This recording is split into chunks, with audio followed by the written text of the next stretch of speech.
जिसने सिकंदर को रोकने की कोशिश की वो खुद अपने कदम रोक ले। सलमान खान पुन्हा येतोय एका नवीन रिमेक सोबत, ज्याला 2018 मध्येच लिहिलं गेलं होतं।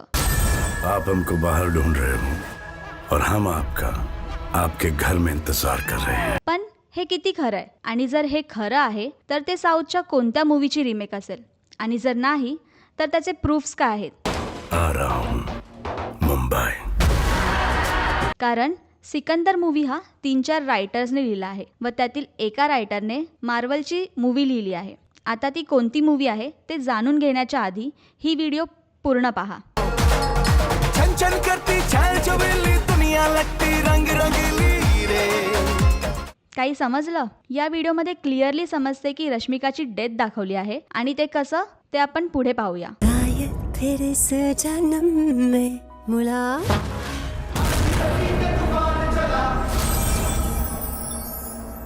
त्याच्या पहिला एक गोष्ट ऐकूया।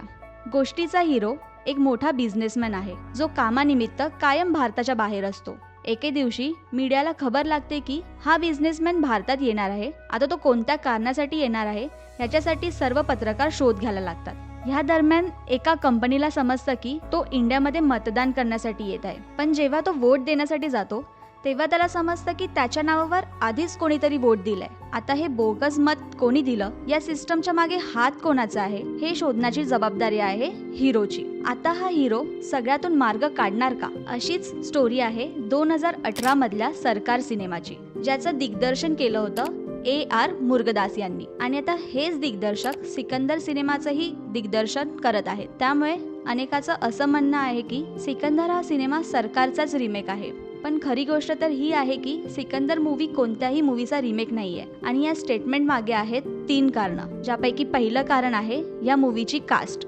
सिकंदर मूवीची घोषणा गेल्या वर्षी ईदला झाली होती। या घोषणेत फक्त सलमानची कास्ट रिव्हील झाली होती। मग पुढच्या महिन्यात रश्मिका, सत्यराज आणि प्रतीक बब्बर यांची कास्ट जाहीर झाली।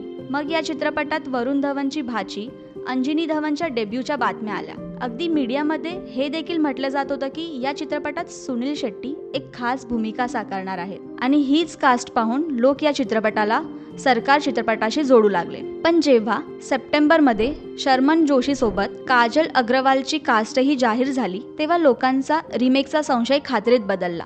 या वर्षापर्यंत लोकांना वाटलं होतं की काजल सलमानच्या विरुद्ध दिसणार आहे, पण मग आलं होळीचं गाणं, ज्याने लोकांच्या बोलण्याला चुकीचं साबित केलं। कारण या गाण्यात काजल सलमान सोबत होती, त्याच्या विरुद्ध नाही। आता रिमेक न होण्यासाठी दुसरं कारण म्हणजे फिल्म्सचे रायटर्स।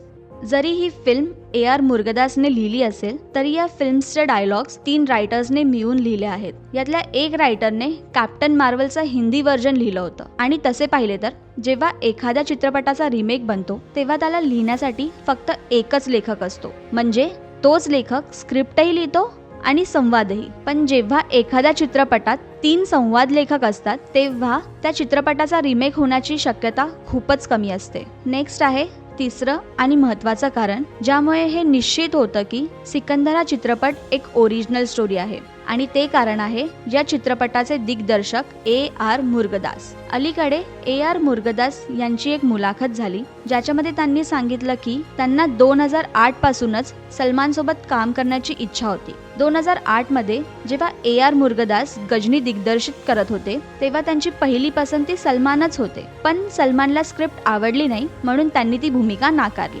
नंतर काही वर्षांनी AR मुरुगदास यांनी 4 ते 5 स्क्रिप्ट सलमानला ऐकवल्या, पण तरीही सलमानने एकही स्क्रिप्ट स्वीकारली नाही। यानंतर मीडियामध्ये बातमी आली की सलमानला मुरुगदास आवडतच नाही, पण असं काही नव्हतं, कारण सलमानने जी जय हो फिल्म केली आहे तिची मूळ कथा AR मुरुगदास यांनीच लिहिली होती, पण दिग्दर्शक म्हणून ते जय हो दिग्दर्शित करू शकले नाहीत। याच कारणामुळे AR मुरुगदास यांचं म्हणणं होतं की त्यांना सलमानसाठी एक मूळ कथा लिहायची आहे जिला ते स्वतः दिग्दर्शित करू इच्छित होते, आणि इथूनच सिकंदरचा सिलसिला सुरू झाला। आता जरी ही मूळ कथा असली तरी गाणी आणि ट्रेलर पाहून तुम्ही या मूवीच्या स्टोरीचा नक्कीच अंदाजा लावू शकता। जसं की ही कथा 2 स्टोरी लाईन रिप्रेझेंट करते, ज्याच्या भूतकाळात रश्मिका आहे आणि वर्तमानात काजल आहे। कारण होळीच्या गाण्यात आपण स्पष्टपणे पाहू शकतो की त्यामध्ये रश्मिकाचा एक शॉट ड्रीम सिक्वेन्स म्हणून शूट झाला होता।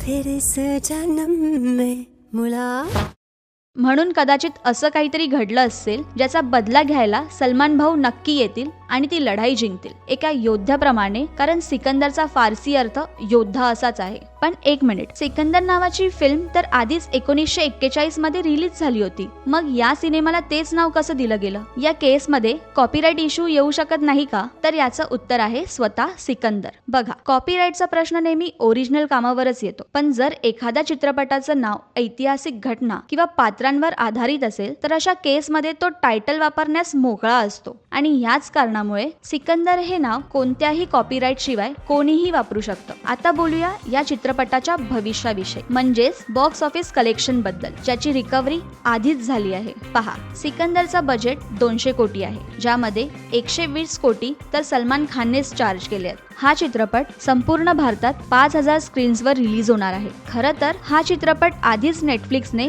168 कोटींना विकत घेतलाय. तसं पाहिलं तर सलमानच्या मागच्या चित्रपटानंतर सगळ्या फॅन्सचं लक्ष भाऊच्या कमबॅकवर आहे. बघितलं तर टायगर 3 नंतर भाऊचा मूवी आलाच नाहीये. जरी सिंघम अगेन आणि बेबी जॉन मध्ये भाऊचं कॅमिओ होतं, तरी फुल फ्लेज चित्रपट 2023 नंतर आलाच नाही. आणि असंच काही काजल अगरवाल सोबत देखील झालं आहे. 2021 मध्ये मुंबई सागा केल्यानंतर काजल बॉलिवूड इंडस्ट्रीतून गायबच झाली होती. साजिद नाडियाडवाला आणि सलमान खानच्या कोलॅबरेशनचंही कमबॅक होणार आहे, त्यामुळे फॅन्सही या कोलॅबरेशनमुळे खूपच खुश आहेत. तुम्हाला काय वाटतं, भाऊचं कमबॅक होईल का नाही? आम्हाला कमेंट करून नक्की सांगा. असं का? कारण आजकाल बॉलिवूड सिनेमाचं भविष्य थोडं धोक्यात दिसतंय. असं का? साऊथ सिनेमा बॉलिवूडवर का भारी पडतोय? यावर आम्ही एक सविस्तर व्हिडिओ बनवलाय, जो तुम्ही स्क्रीनवर क्लिक करून पाहू शकता. आम्ही लवकरच एका नव्या आणि इंटरेस्टिंग टॉपिकसह भेटू. तोपर्यंत मंडळ आपले आभारी आहे.